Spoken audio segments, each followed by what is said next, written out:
geerar naan jettu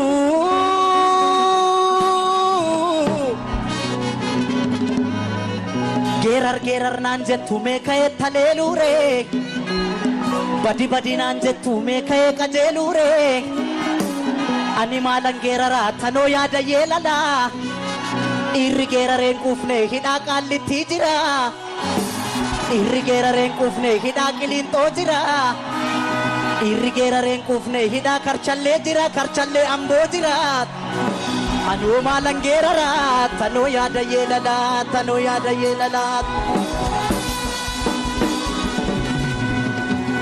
yaa ijoollee banneen rakaa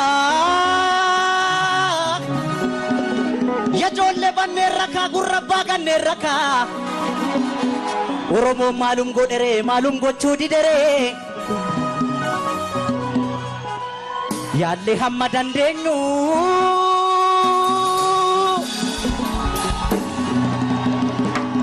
yaalle hamma dandeenyu kana caala maal goonuuf xinnaas gabbarre guddaa akka wajjin bubbulluuf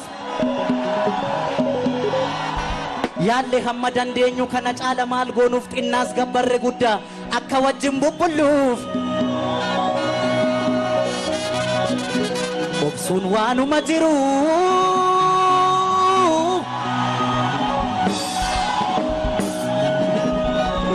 obsuun waanuma jiru obsine amma obsa erga sodaa fakkaate ka'een ishiitti cabsa nan dhoowwiinaa nan dhaqaa iddoo yartuun nu nyaarte amma isheen geessu laala akka lamuu nu nyaarrit biyyeetti ishii dabala yaa ijoollee biyya kooti yaa ijoollee biyya kooti hundumtuu naadhoo kooti hundumtuu naadhoo kooti. Assalamu alaikum warahmatullahi wabarakatuh. Hashama harka fuunee hordoftoota peejii kanaa hundi keessanuu salaamanni keenya bakka jirtanitti isin dhaqqabu isiniin jecha. Hacaaluu Hundeessaatiin hedduu galatoomii jenna. Hacaaluu Hundeessaa waa malee geerarsa kana irra isiniif hin keenye waan irra keenyeef qabna. Akkuma beekamu Baqqalaa Garbaa fi Dr. Mararaa Guddinaa akkasumas warra galmee gurmeessaa ayyaana jalatti himatamaniif abukaattoon isaanii Abduu Jabbaar Hussein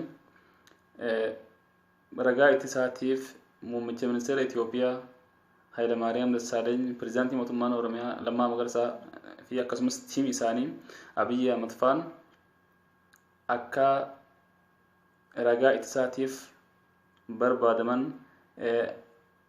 taasisee ture. Ta'us garuu wanni kun hanga ammatti osoo hin raawwatamin hafaa jira.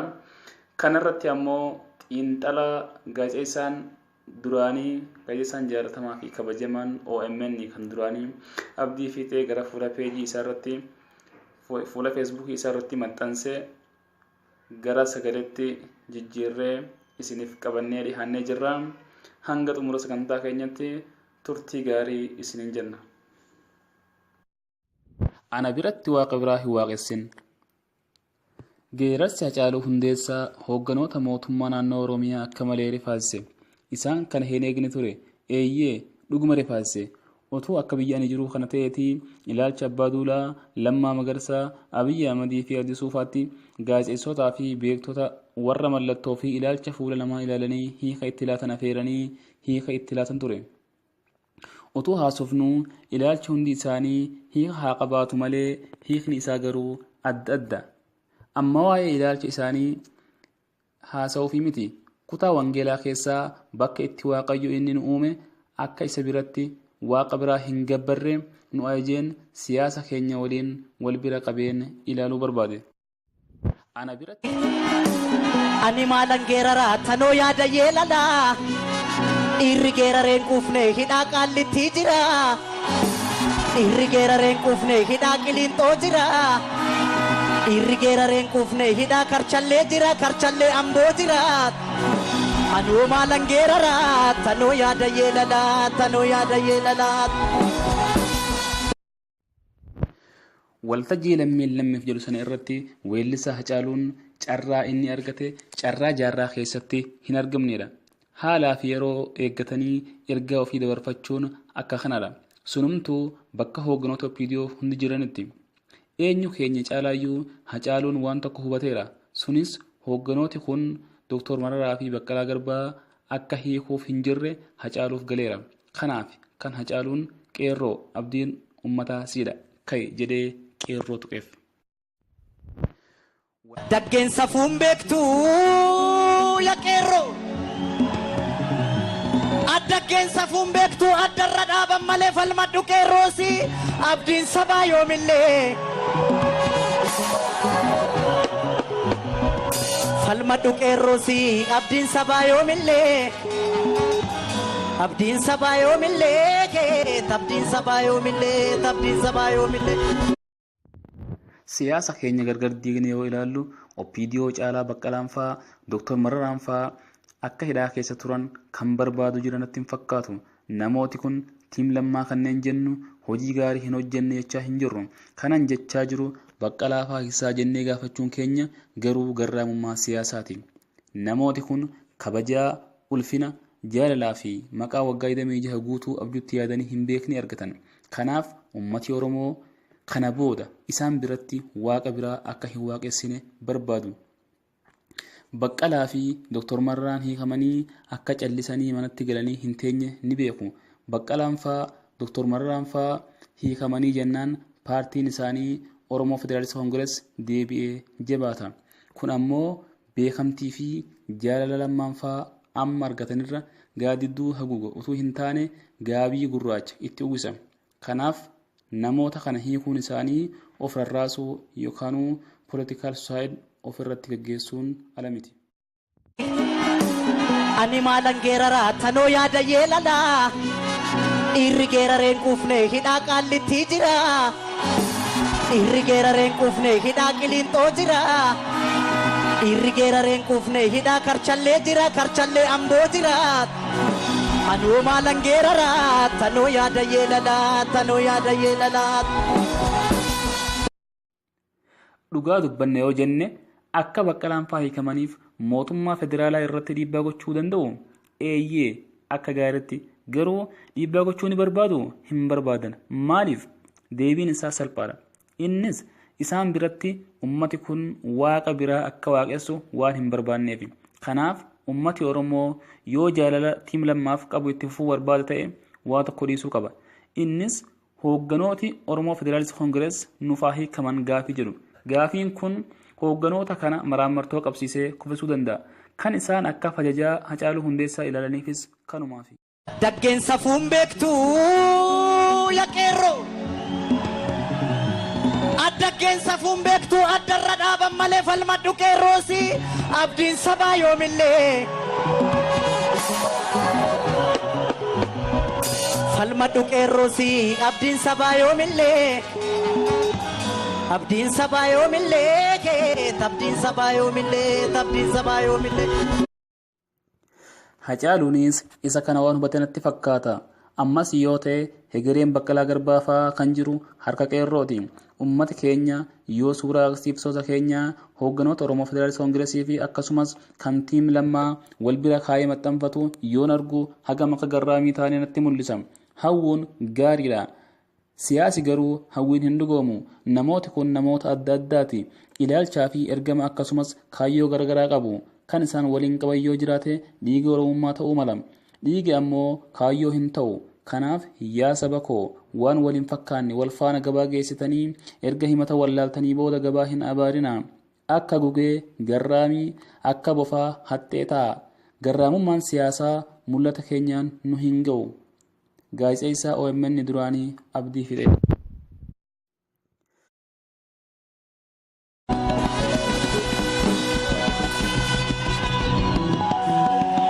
Sa'aa keenya ishee burree.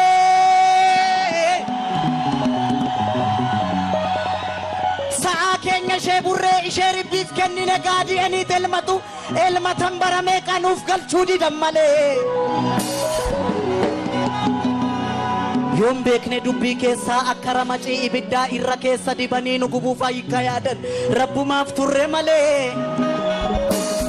Rabbumaaf jirra malee rabbumaaf jirra malee rabbumaaf jirra malee.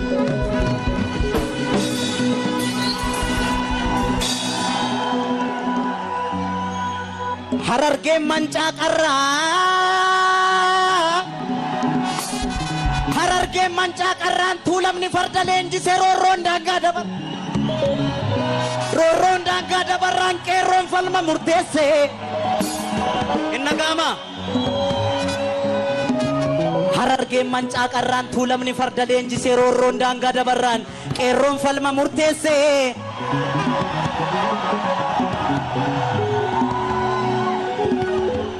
Addaggeen safuun beektu ya qeerroo. Addaggeen safuun beektu addarra dhaaban malee falmadhu qeerroosi abdiin sabaa yoomillee. Falmadhu qeerroosi abdiin sabaa yoomillee. Abdiin sabaa yoomillee keet abdiin sabaa yoomillee abdiin sabaa yoomillee.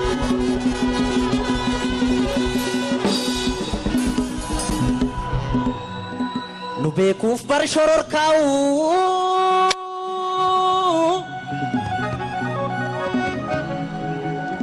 nu beekuuf bar shororkaa'u kanaaf garaa jabaatu irree humna qabaniin ijibbaata falmatu. Nuun miti farda keenya hin beeku bareechanii gaafa gaarreen Adowaa gaafa maqaleessanii. Nuun miti farda keenya hin beeku bareechanii gaafa gaarreen Adowaa gaafa maqaleessanii. Gaafa lola Adowaa gaafa maqaleessanii. Nuun miti farda keenya hin beeku bareechanii gaafa gaarreen Adowaa gaafa maqaleessanii. Gaafa maqaleessanii gaafa maqaleessanii gaafa maqaleessanii. Nan sobee ijoollee Oromoo nan sobee.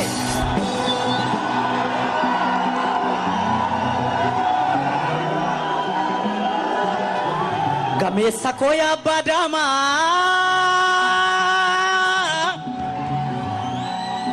Oromoo koo yaa abbaa daamaa yaa abbaa daalee yaa abbaa shaanqoo soorii farda kee qopheessi.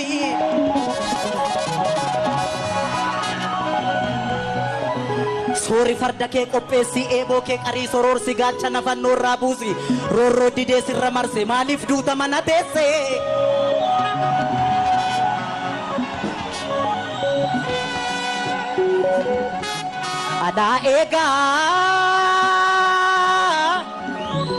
Alaa eegaa kinabjooti nabjuun taane kaafadhu farda kee loli 4 kiiloofsitu aane. Kaafadhu farda kee loli 4 kiiloofsitu aane. Kaafadhu bulloo kee loli 4 kiiloofsitu aane. Kaafadhu eeboo kee loli 4 kiiloofsitu aane. Kaafadhu mancaa kee loli 4 kiiloofsitu aane. 4 kiiloofsitu aane. 4 kiiloofsitu aane.